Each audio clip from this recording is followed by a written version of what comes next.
You're listening to the Jefferson Exchange. Thanks for joining us. The JX starts today with the debrief, where JPR reporters discuss the stories they've been covering this week, including a devastating fire in Arcata, what happens next after a Josephine County recall, and turmoil at the Jackson County Library.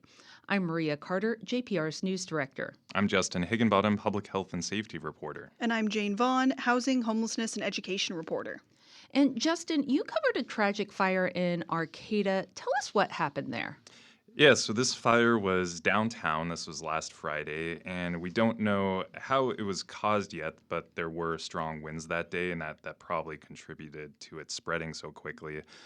But the blaze destroyed some pretty iconic buildings and businesses right in the center of downtown there. That includes Northtown Books, Standers Board Games and Books, Global Village Gallery, Hensel Ace Hardware Shop.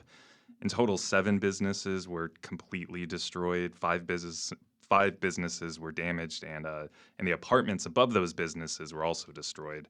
So this was a big fire. I interviewed the Arcata Fire District Chief, and he said they called up basically every resource they could in Humboldt County to fight this. Luckily, there were no injuries or deaths, but there was an estimated about $18 million in property damage. Oh, wow. So this was, as you mentioned, kind of a historic part of Arcata. How did the community react?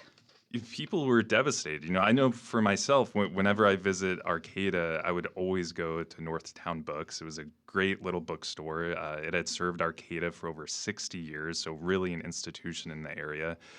And just luckily, people are very bummed, but luckily the fire didn't spread further. Firefighters were able to spare the nearby Minor Theater. That's one of the oldest theaters in the country, actually.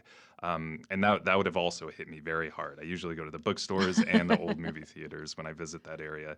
But right now there's just a lot, big lot of rubble where these businesses and these structures were.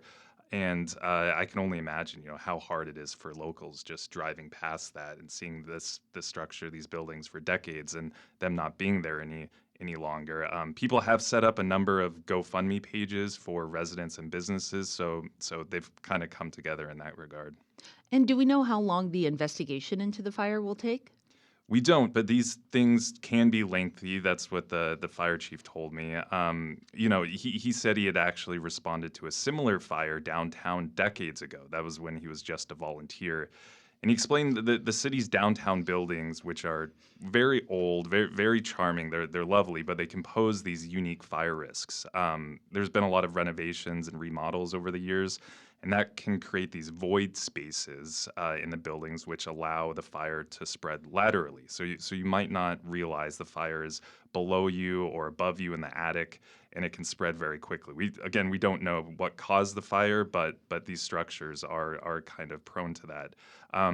Hopefully these businesses can come back. The owner of Northtown Books at least said she hopes to rebuild, and so I think the community, and personally, I would really like to see that. Okay. Well, thank you so much, Justin. Maria, we're going to turn to you. Josephine County voters recalled Commissioner Chris Barnett earlier this week. What do those results tell us? Well, it wasn't close. 62% of people who voted supported the recall. 38% were opposed. And that suggests some pretty strong dissatisfaction there. Turnout was about 30% of registered voters. Again, this was a special election over the holidays, too. So turnout in these sorts of elections is often low and really only draws the most motivated voters. Yeah, for sure. What were the core issues behind this recall? Well, recall supporters cited basically dissatisfaction with county leadership over the past year, if I were to summarize things. The key issue, county restructuring, which led to layoffs and job consolidations. And really what petitioners were arguing as part of that was that too much authority was given to then board chair Andreas Bleck. Decisions were made without oversight. He was basically given a lot of authority that is uncommon. And then that didn't sit right with the petitioners. There was also a voluntary buyout program as part of that cost the county about $700,000. And we should note Bleck was also the subject of a recall petition, but he resigned early last month after those signatures were verified. Other flashpoints in this recall were a vote to terminate the library lease early, and then an Oregon Supreme Court ruling involving one of Barnett's businesses. Now, Barnett, of course, disputes these claims and says the recall was politically motivated and the work of a disgruntled former county employee. Okay, there's a lot there. So where does this leave the Josephine County Board of Commissioners now? Well, until the vote is certified, Chris Barnett is still a voting member of the commission, along with his fellow commissioner, Ron Smith. There has been some county business getting voted on and getting done, but those two have really been at a standoff over appointing someone to fill Bleck's seat for the past month. So why hasn't the county filled that vacant commission seat? Well, as we mentioned, former Commissioner Andreas Bleck resigned in early December. The remaining two commissioners have 30 days to appoint a replacement.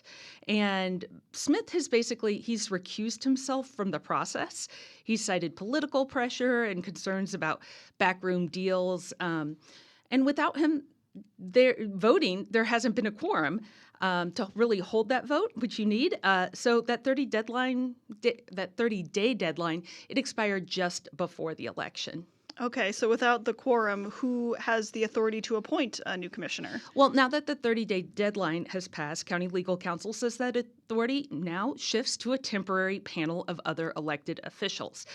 That provision exists in the county charter for situations where the commissioners can't act or can't reach a conclusion. Maybe one person is backing one candidate, another, and they don't agree. Barnett disputes that interpretation. He is arguing he's still in office and says the commission seat isn't, his commission seat is not technically vacant yet. And basically, he's saying, Ron Smith has prevented him from acting on his right to vote on this. And things got a little heated between Barnett and Smith at a workshop meeting Wednesday. Barnett argues that Smith's recusal has, as I mentioned, prevented him from doing his job. So I'm an elected official too, and my constituents are saying, "And do your job." So it's like, if you're gonna take away my right to vote because you choose to recuse yourself, People just took away your right. yeah, but we did. And you know what? Well, you're not doing your job. You're probably next. So as you can hear, that was just a little taste of how things have been going. It's been a lot of sniping back and forth. And for his part, Smith is saying his decision not to participate is allowed under his discretionary rights as an elected official. Okay, there's a lot going on there. So what happens next? Well, County Legal Counsel Wally Hicks said the safest option would be to wait until the recall is certified. That would mean Barnett is no longer in office, and that would help avoid legal challenges to any appointment. But he hasn't officially decided whether to recommend that to the temporary panel. The temporary panel does have a meeting scheduled Monday, so something could happen as soon as then. And waiting until any election results is certified, that would be at least a couple more weeks. Great. Thanks, Maria. Well, thank you, Jane. And Jane, you've been following your own turmoil, this time in Jackson County, at the Jackson County Library District, to be specific. First, what is that all about? So this is all basically stemming from some incidents that allegedly occurred at the talent branch of the Jackson County Library District. There were reports back in December that there was a patron at the library watching videos of naked children and babies on a library computer, making people uncomfortable. Some have called what he was watching child pornography. It was allegedly videos of kids in the bath and of a baby's diaper being changed. So the police were called. Talent Police Department is currently investigating. The DA is investigating. But there has been some pushback to how the library administration handled that situation. Some people seem to think they didn't take it seriously enough. At first, that patron had a 1-week suspension of library privileges. Later, they extended that suspension and they permanently revoked his internet access. So the library says it's taking this very seriously. They're reviewing their policies, training staff, strengthening sort of safeguards to make sure nothing like this ever happens again. But some residents have brought concerns to the library's board of directors about these incidents. And what happened at the board meeting Monday? So the board voted to place the library director, Carrie May, on administrative leave for about 2 weeks until the board meeting on January 21st, while the board figures out best next steps. Carrie May has been there for over 7 years. Some people had some really wonderful things to say about her during public comment and praising her leadership. And some people had some more negative things to say about her and what they called a toxic and corrupt leadership. May herself didn't comment during the public portion of the meeting, and she's now on paid admin leave. The board is her boss, and the argument is sort of that the buck stops at the top, so they've decided to sort of put her on leave while they figure out what they're going to do next. And then the board met a second time this week? They did. They met twice this week. They met again on Wednesday night for an executive session, which was quite long. It was, over 2 hours. And then when they came out, they made a few different motions. So number one, they've decided that they're going to work with an HR firm to investigate these talent incidents and provide some recommendations to make sure nothing like this happens again in the future, how to prevent that. Number two, they're going to get a cost and time frame estimate from an investigative company to potentially investigate the alleged HR issues, including retaliation, issues with workplace culture, things that people have brought up in public comment and elsewhere.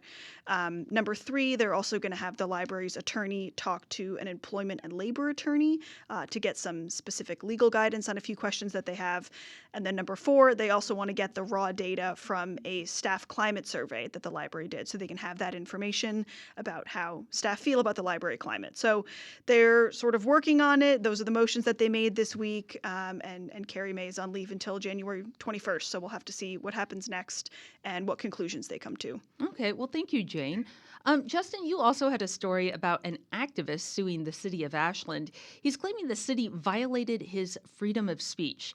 Can you tell us about that? Yeah, so Torrin McKnight is a local progressive activist. He's a founder of Rogue Valley Pepper Shakers. That's a progressive organization here in the Rogue Valley. And in September, he was speaking during public comment at the Ashland City Council meeting. For those not super familiar, not watching these meetings like we do, the public is allowed to speak for a set amount of time. And McKnight was specifically speaking about a change in Ashland's enhanced law enforcement areas. So these areas allow the police to ban repeat offenders. And the change had to do, we have stories on this, but the change had to do basically whether someone must be convicted of multiple crimes or just charged before they're banned. And that change did end up passing. But McKnight was against this expansion of the law enforcement areas, and he read from a prepared statement, in a pretty even tone, but linking the enhanced law enforcement areas to the Trump administration.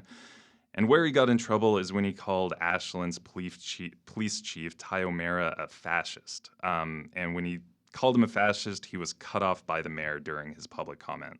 Well, why was he cut off? So Ashland City Council meetings have a rule against personal attacks, so it seems like the mayor thought he violated that rule by calling O'Mara a fascist. He was told to stop talking. His public comment period was over, and while he was returning to his seat, he did get a couple more comments in, and then police removed him from the meeting, and that was allegedly for disorderly conduct, according to the lawsuit. I will say I watched the video. McKnight remained pretty calm throughout, besides those couple comments on his way back to his seat, but then, he just sat down, and then the police were told to remove him from the meeting. So the lawsuit claims this removal violated his freedom of speech protections? Right. The complaint says that, as citizens, we're allowed to call officials fascists, basically. That's protected political speech. It doesn't matter if it's not true or it hurts someone's feelings. That's a right we have under the Constitution. So the lawsuit says this policy that Ashland has against personal remarks is first, it's too broad because it can include political speech, which might be taken as a personal attack. And also it was applied in an unconstitutional way in McKnight's case. He was just giving his political opinion. He was giving his political opinion, and he should have been allowed to do that. And what is McKnight seeking from this lawsuit? So McKnight's seeking a injunction from the lawsuit for them to stop that policy of their personal attacks for public comment. He's also seeking damages. The lawsuit names the city, the mayor, the police chief, and an officer that removed McKnight from the meeting. But it's a really interesting case. We see videos all the time of people getting cut off and removed from public meeting, Yeah. and it brings up this interesting question about what's allowed under the First Amendment in terms of personal attacks and political speech. Okay, well, thank you, Justin. That's it for the debrief this week. Thanks for listening. You can reach the newsroom with comments on our coverage and suggestions for things we should cover in the future through our news tip line. That's on our website, ijpr.org. And you can find this program and more at jeffexchange.org or on your favorite podcast platform.